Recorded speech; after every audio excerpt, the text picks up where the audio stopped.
तभी अनिका, अनिका। हाँ हाँ पापा। हाँ पापा। तुम्हें पता है डोगरा फैमिली के एक लौते वारिस कुणाल डोगरा का रिश्ता आया है, वो भी तुम्हारे लिए।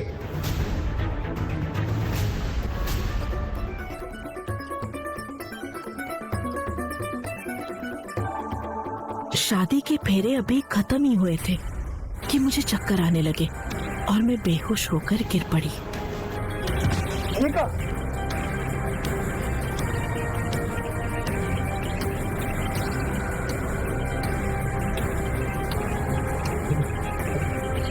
डोगरा आपकी बहू मां बनने वाली है।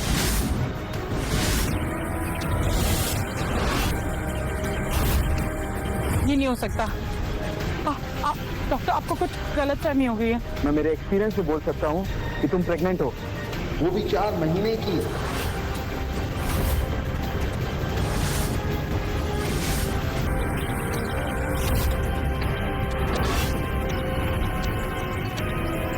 पड़ गई आपके कलेजे पे ठंडक।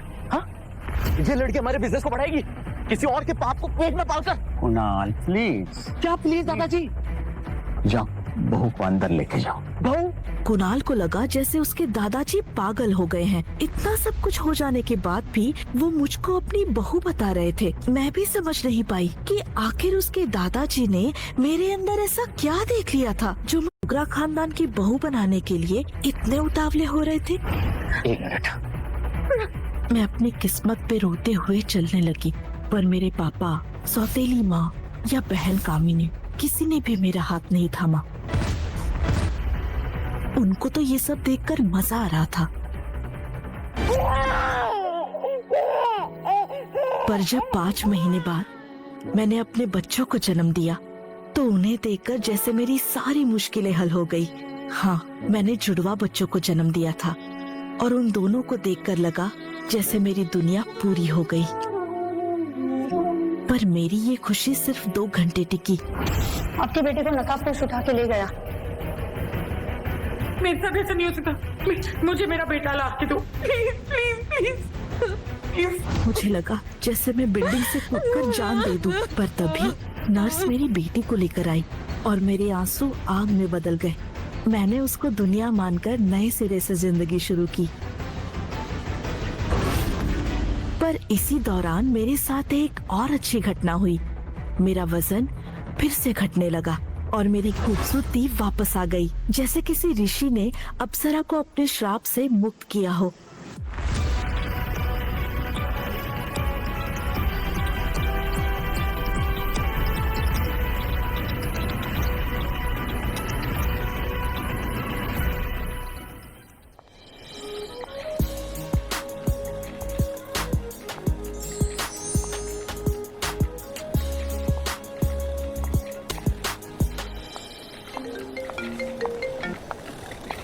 हेलो पा। कुणाल तुम्हें लेने एयरपोर्ट आ रहा है। तुम उसके साथ सीधा घर आना। यहाँ पहुँचते ही तुम्हें 2 पेपर्स पे साइन करना है, एक डिवोर्स पेपर और दूसरा वो।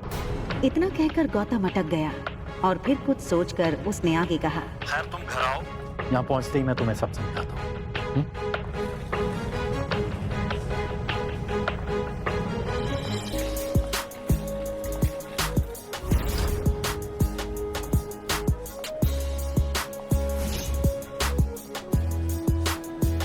कुणाल ने एयरपोर्ट से बाहर आते हुए एक लड़की को देखा और फिर देखता ही रह गया। कुणाल बिना वक्त गवाए इस लड़की के सामने आकर खड़ा हो गया।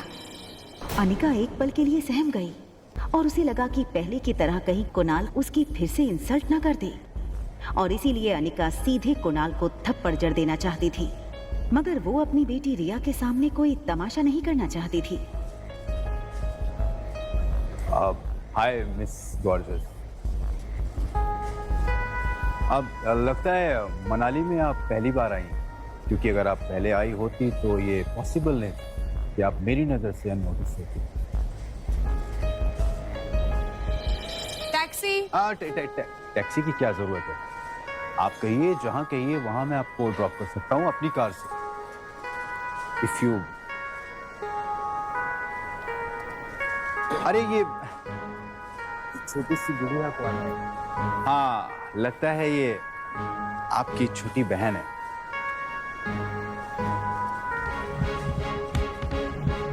टैक्सी।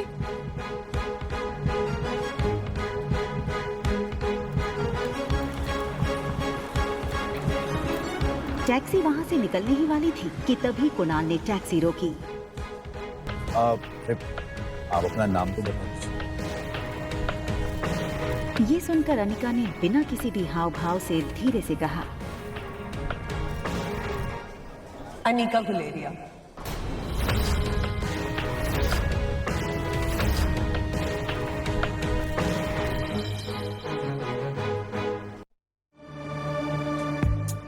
आप अनिका गुलेरिया को ही पिक करने आए हो ना?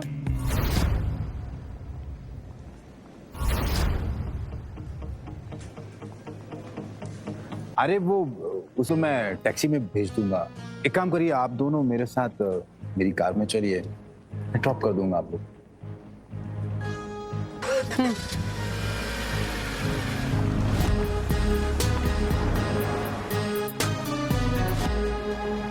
फटाफट इस टैक्सी के पीछे जाकर मैडम का पीछा कर, जाकर के देख मैडम किस होटल में रुकी।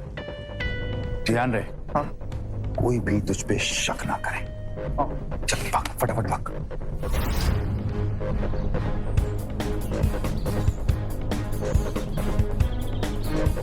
अगले 1 घंटे में अनिका की टैक्सी मनाली की सबसे बड़ी 5 स्टार होटल पैराडाइज इंटरनेशनल में दाखिल हुई। रुकिए। लेकिन उसका पीछा कर रहे राजू को होटल के मेन गेट पर ही रोक दिया। होटल का प्रीमियम इंटीरियर्स और फर्नीचर्स, आकर्षित एम्बियंस और वेलकमिंग स्टाफ को देखकर समझ आ रहा था कि क्यों देश विदेश से आए टूरिस्ट्स मनाली के इस शानदार होटल में रहना पसंद करते थे।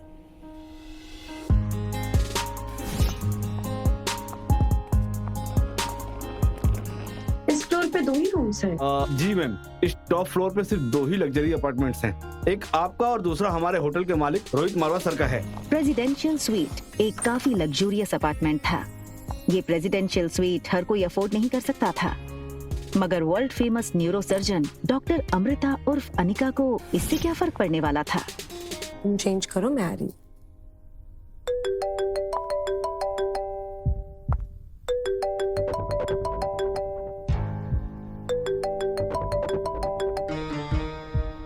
Hello Anika, what kind of behaviour is this? Kunal 2 घंटों से एयरपोर्ट पर तुम्हारा इंतजार करता रहा, तुम उसके साथ आई क्यों नहीं? कहाँ हो तुम? आ रही हूँ मैं। अनिका और उसके पिता गौतम के रिश्तों में दरार की वजह गौतम खुद था। 6 साल पहले गौतम ने अनिका से मुंह फेर लिया था और उसकी बेटी रिया को अपनाने से मना कर दिया था। इन 6 सालों में गौतम ने कभी भी अनिका को याद नहीं किया और आज उससे डिवोर्स पेपर साइन करने के लिए बार बार कॉल किए जा रहे हैं। लेकिन डिवोर्स पेपर के साथ साथ गौतम अनिका से कुछ और भी चाहता था। लेकिन क्या? तभी अनिका के फोन पर उसकी असिस्टेंट राजलक्ष्मी का फोन आया। हेलो मैडम, आशा करती हूँ आपकी फ्लाइट सेफ और कंफर्टेबल रही होगी और आपकी नींद भी पूरी हुई होगी। अब ये बताओ, एक्टिंग करने के लिए फोन किया या कोई नई बात बताने के लिए? अरे फिर से वो बिजनेस टाइकून रोहित मारवा का मेल आया था।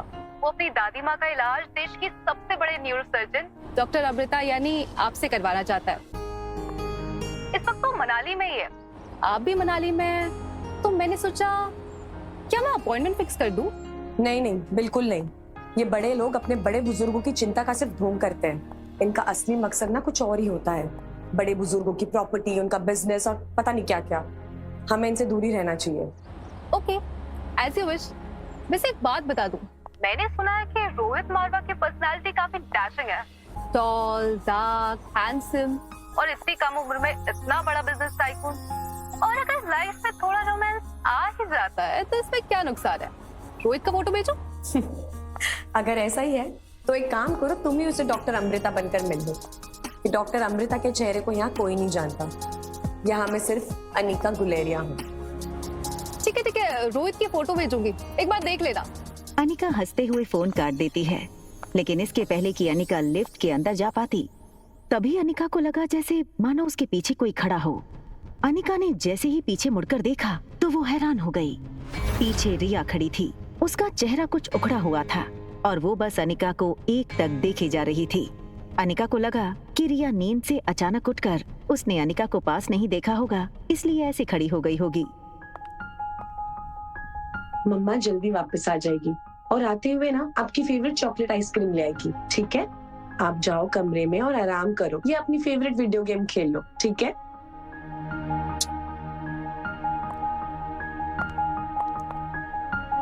सीधा कमरे में ही जाना, okay? Mama loves you and she will miss you a lot. बाहर जाने की जल्दी में अनिका एक बात भूल रही थी कि उसने अपने कमरे का दरवाजा बाहर से बंद किया था। फिर भी रिया रूम से बाहर कैसे आ गई थी? तभी एक टॉल और हैंडसम आदमी होटल के टॉप